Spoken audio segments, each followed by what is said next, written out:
Bom dia, paz do Senhor. Quem vos fala aqui é a missionária Negira Albano. Hoje é dia 25 de outubro de 2025, um sábado. Estamos começando mais um momento João 3,30, que ele cresça, que eu diminua. Como de costume, vamos estar orando e logo em seguida vamos estar passando para a preciosa palavra do Senhor. Amém? Meu Deus e meu Pai, em nome de Jesus, nessa hora mais uma vez aí nessa santa presença, pedindo perdão pelas minhas falhas, pelos meus pecados que são em número. Meu Deus, me perdoa porque eu pequei no pensar, no falar, no agir. Toma minha mente, toma meu coração, leva cativa a ti e me ajuda a te servir, Senhor, em espírito e em verdade. Também eu te peço, Senhor, visita aquele irmão, aquela irmã que vai estar ouvindo a ministração dessa palavra, que o Senhor possa estar alcançando, guardando, livrando, libertando, cortando o laço, desfazendo toda a barra das trevas. É o que eu te peço nessa hora, em nome do Pai, do Filho e do Espírito Santo de Deus. Meu Deus, eu também te peço pelas nossas crianças, visita nossas crianças no Brasil e no mundo. Crianças que sofrem abuso físico, mental, emocional. Deus, são tantas situações que só de pensar já me embrulha o estômago. O da Cantalaia sai. Tem misericórdia, Senhor, dos nossos pequenininhos. Tem misericórdia. Amém, Jesus, amém. Tchau, filho. Vigia. Escovou a boca? Tá bom. E aí diz assim, 2 Reis 6, Eliseu faz flutuar o machado, amém? Os discípulos dos profetas disseram a Eliseu: como vês, o lugar aonde nós reunimos contigo é pequeno demais para nós. Meu Deus, meu Pai, em nome de Jesus, essa é a sua santa e preciosa palavra no momento João 3,30, que eu, a missionária Nadira Albano, desapareça e que Deus Pai, Deus Filho, Deus Espírito Santo de Deus apareça, porque o objetivo desse canal é simplesmente pregar a tua palavra pura e genuína como ela é, Senhor, para que teu nome venha a ser exaltado, para que teu nome venha a ser glorificado através da minha pessoa, Deus. Porque o único intuito desse canal é ministrar a tua palavra, pregar ela, expor ela. Simplesmente ter uma pregação expositiva da tua palavra, que ela é viva, que ela é eficaz, né? Que é o caminho, que é a verdade, a vida. E a tua palavra é luz para o nosso caminho. A tua palavra é tudo, Senhor. Obrigada, Jesus. Obrigada, Jesus. Obrigada. Que o canal João 3,30 possa ser bênção na vida daqueles que ouvem. Que aqueles que ouçam possam aprender da fonte da vida, que é o Senhor Jesus. Que eu diminua, que o Senhor cresça sempre. Amém. Glória ao Pai, glória ao Filho e glória ao Espírito Santo de Deus. Glória à Trindade, que é um único Deus, em uma só pessoa. Só tenho que glorificar. Só isso, meu Deus. Obrigada por tudo. A palavra do Senhor, né? Vai dizer assim: aleluia, glória a Deus. Eu tinha até que ter marcado aqui também, agora que eu lembrei dessa situação. Eu acabei nem marcando, né? Ai, meu Deus. Peraí. Então, igreja, a gente lê aqui, ó. Eliseu faz flutuar o machado. Os discípulos dos profetas disseram a Eliseu: como vês, o lugar onde nós reunimos contigo é pequeno demais para nós. Vamos ao Rio Jordão, onde cada um de nós poderá cortar um tronco para construir ali um lugar de reunião. E Eliseu disse: pode ir. Então, naquela época, devido à apostasia que era muito grande, então tinha vários profetas, né? E aqui tinha o quê? Tinha um lugar onde eles se reuniam, né? A gente pode estar vendo isso quando Obadias escondeu os profetas, né, de Jezabel, de 50 em 50 ele alimentava. Quando Deus falou com Eliseu, com Elias, quer dizer, Elias falou: ai, Senhor, eu sou o único zeloso. Deus falou: não, Eliseu, não, Elias, ainda tem 700 que não se dobraram a Baal. No capítulo 2 de 2 Reis, a gente vê os profetas, né, olhando Eliseu e Elias para ver se Eliseu ia ser sucessor de Elias, né, e eles ficavam ali espiando, e a palavra de 50 em 50 ali, tipo, tá espiando, né, e eles viram quando, né, o Espírito de Deus que estava sobre Eliseu foi estava sobre Elias, foi para Eliseu, eles confirmaram ali. Então eles tinham, né, tinha homens de Deus nessa época, né, que Deus levantou num tempo de apostasia, né, tanto de Judá como de Samaria, né, como de Jerusalém, como de Israel, mas tinha, né, tinha ainda esses profetas que buscavam, né, que se reuniam.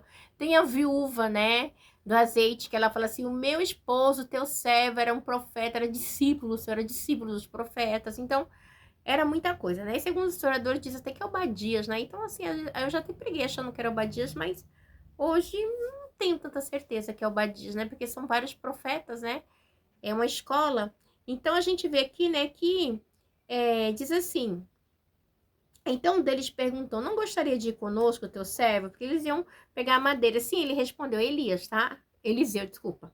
E foi com eles e foram ao Jordão e começaram a derrubar a árvore. Quando um deles estava cortando um tronco de ferro, cortando um tronco, o ferro do machado caiu na água e ele gritou: Ah, meu senhor, era emprestado. Por quê, igreja?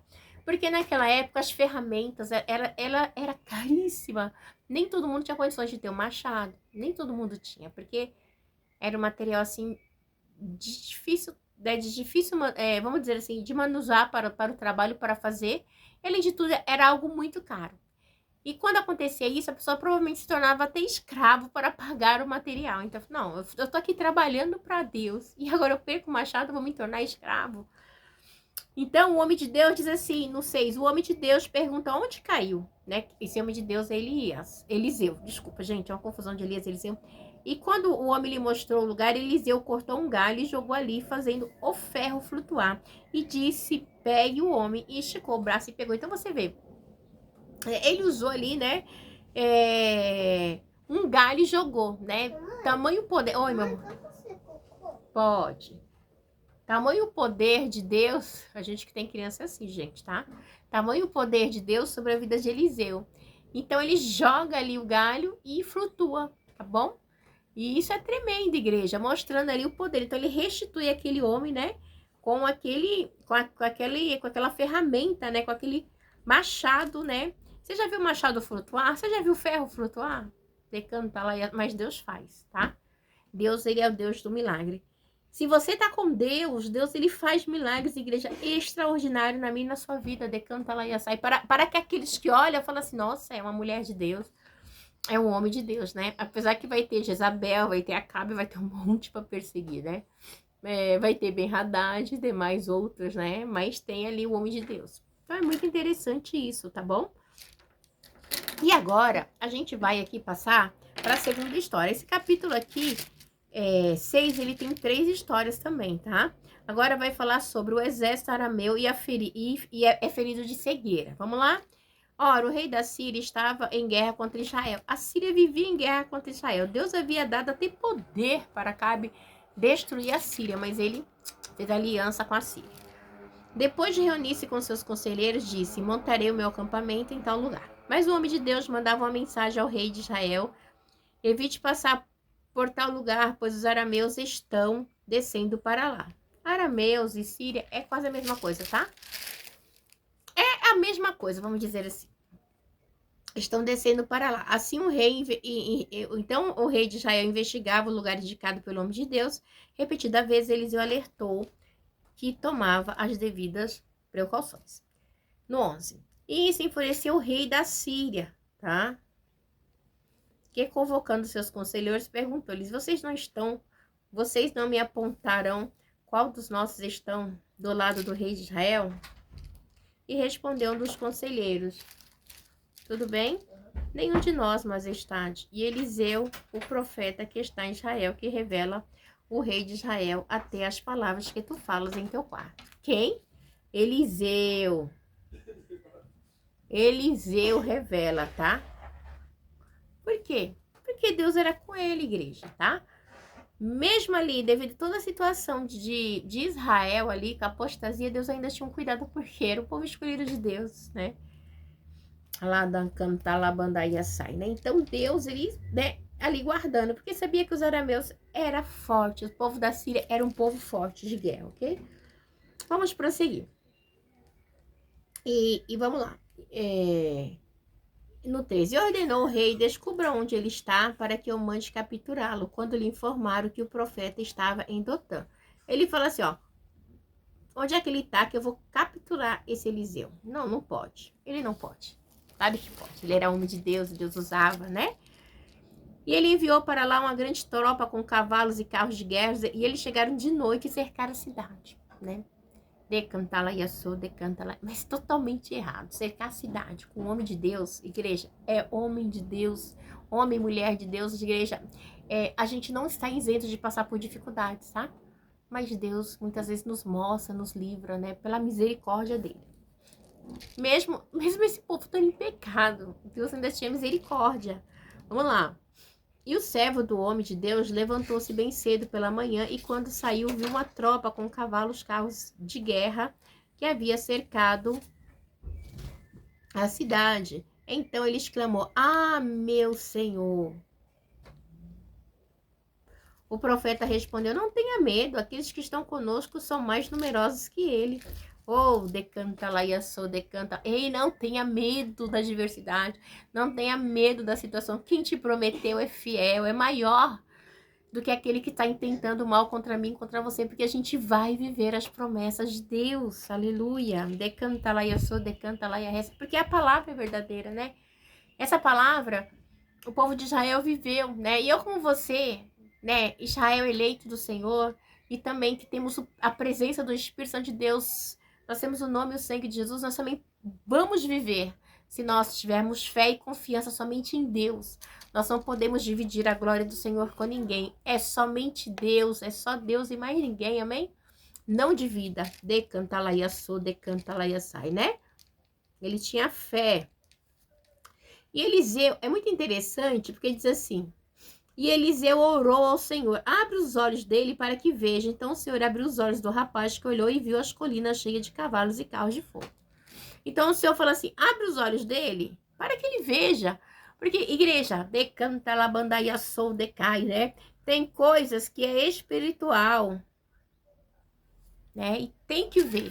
Você está no meio de uma situação. Então, igreja, é o que acontece, né? Ele fala assim: abre os olhos dele para que ele veja, né?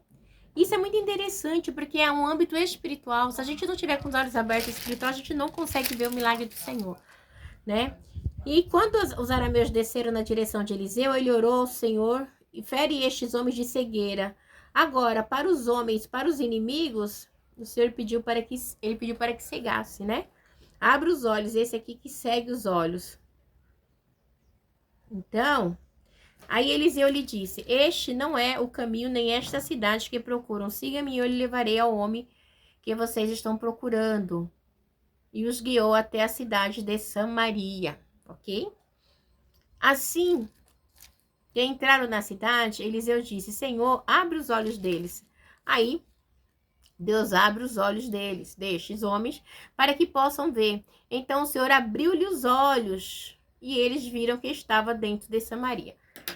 Então, igreja, é algo muito interessante, né? Ó, fecha os olhos, né? Que os olhos do rapaz seja aberto. Então, Deus, ele trabalha de várias maneiras aqui, mas com um sentido, tá? De ver o milagre de Deus, né? Então, quando ele Senhor, rapaz que olhou, abriu os olhos, Eliseu orou: Senhor, abre os olhos dele para que ele veja. Abre os olhos, né? Agora, para os inimigos, ele fala assim: Senhor, fecha os olhos deles, dê cegueira. Depois, quando ele chega no acampamento, Deus abre os olhos dele, né? Então, gente, é um mistério. Que nesta manhã Deus vem abrir os nossos olhos espirituais. Oi, amor, para que a gente venha ver aquilo que Deus tem para mim e para você. E que não é pouca coisa, é muita coisa. Abra os teus olhos espirituais nessa manhã, em nome de Jesus, né? E diz assim: homens para que possam ver. Então o Senhor abriu-lhe os olhos, eles viram que estava dentro de Samaria. Quando o rei de Israel viu, perguntou a Eliseu: Devo matá-lo, meu pai? Devo matá-lo? Olha só. Quando o rei de Israel os viu, perguntou a Eliseu: Devo matá-los, meu pai? Devo matá-lo? Olha a resposta. Ele respondeu: Não. O rei costuma matar prisioneiro que captura com a espada e o arco? Ordena-lhe que lhe sirvam comida e bebida, e deixe que volte ao seu senhor. Não, não vai matar, não. Não, eu ordeno, né, que lhe sirvam comida, bebida, e deixe que volte ao seu senhor. Você tá entendendo? Então, ele foi benevolente. E então o rei preparou-lhe um grande banquete, terminando eles de comer e beber, mandou de volta para o Senhor assim, as tropas da Síria pararam de invadir o território de Israel. Ou seja, né? Ele aplacou ali a fúria, né? Então, igreja, é algo tremendo, decanta lá Yassô, né? Deus tem a maneira de trabalhar, ok? A gente não entende, né? Mas é tão difícil as coisas do Senhor. Às vezes eu falo as coisas do Senhor é um mistério, né? Mas é. E aí, igreja, você vê que é muito interessante. Ele poderia ter falado: não, agora mate todo mundo. Não, alimente os seus inimigos, né? Então, eles têm que ver que nós somos diferentes. Decanta. Quando Deus manda alimentar, Deus manda.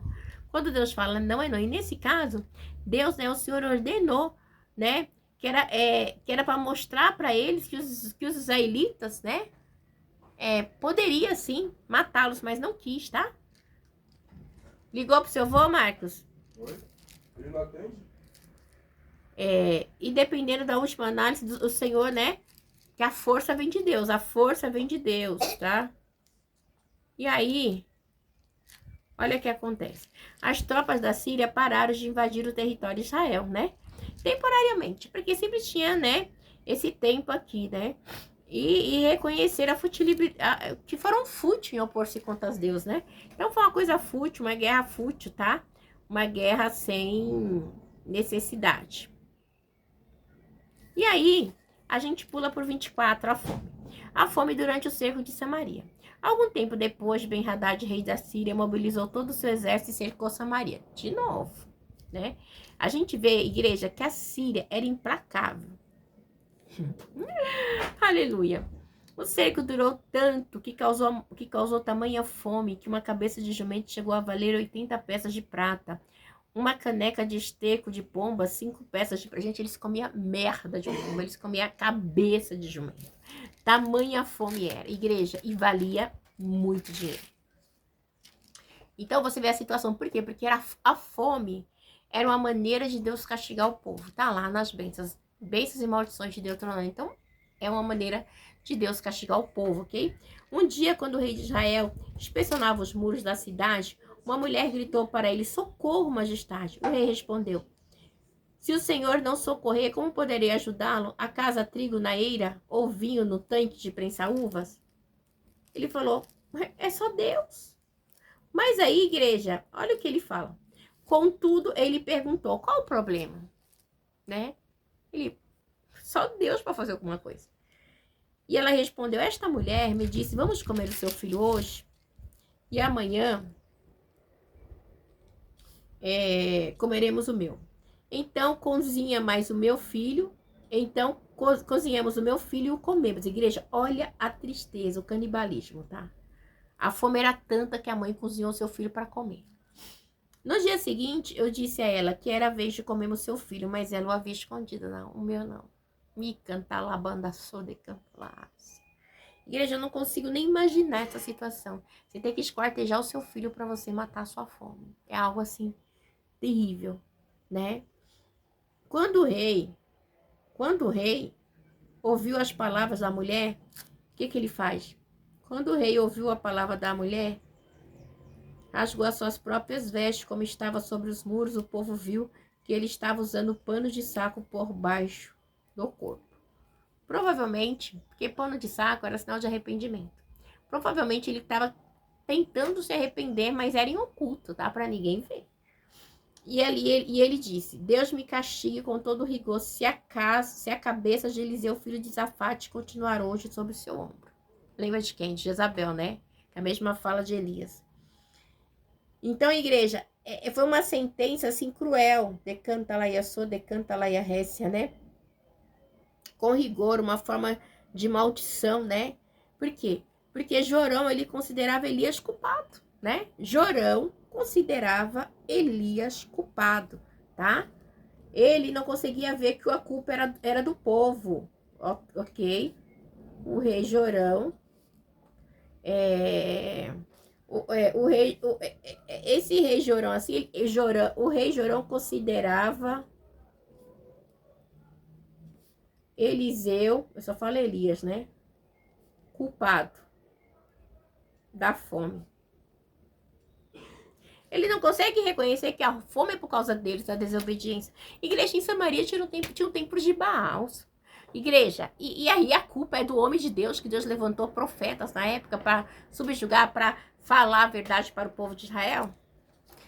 É assim, igreja, quem tá no pecado, decanta lá e não aceita, sabe? Ele sabe que ele tá errado, que ele tá flertando com o pecado, ela tá flertando, mas o culpado é aquela outra, ele não é culpado, coitado. Coitado, não é culpado. O culpado é eu e você, que vai lá falar para ele se consertar, de ralachu e decanta lá e sai, né?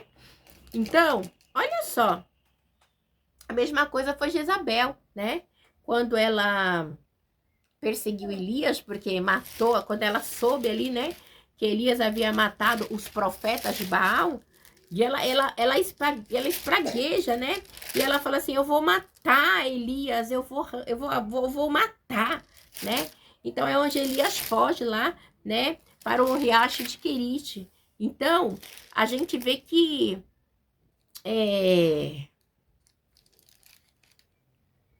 houve essa situação. Depois que Elias fez, né? Elias reparou o templo, né? Fez tudo certinho, né? Que Deus, ele...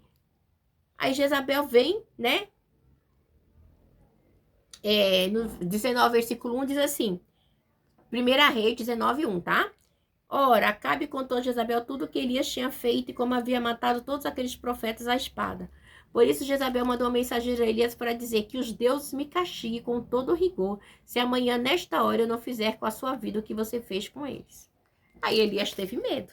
Você tá entendendo, igreja? E você acha, né, que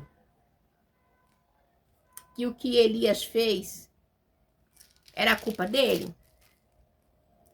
Não, ele só fez o que Deus mandou, ok? E aqui acontece a mesma coisa, decanta lá com Jorão, tá? Para matar Eliseu, tá? Jorão faz a mesma coisa. E ele disse, Deus me castigue com todo rigor, né? Gente, é dessa maneira que eles falam, que os deuses que castiguem, sabe? É o ódio, a maneira de amaldiçoar que vai destruir, né? Com todo rigor, né? Se a cabeça de Eliseu, filho de Zafete, continuar sobre os seus ombros. E aí continua no 20:32. Ora, Eliseu estava sentado em sua casa, reunido com as autoridades de Israel. O rei havia mandado um mensageiro à sua frente, mas antes que ele chegasse, Eliseu disse às autoridades: aquele assassino mandou alguém para cortar minha cabeça. Quando o mensageiro chegar, fechem a porta e mantenha-na trancada. Vocês não estão ouvindo os passos do seu senhor que vem atrás dele?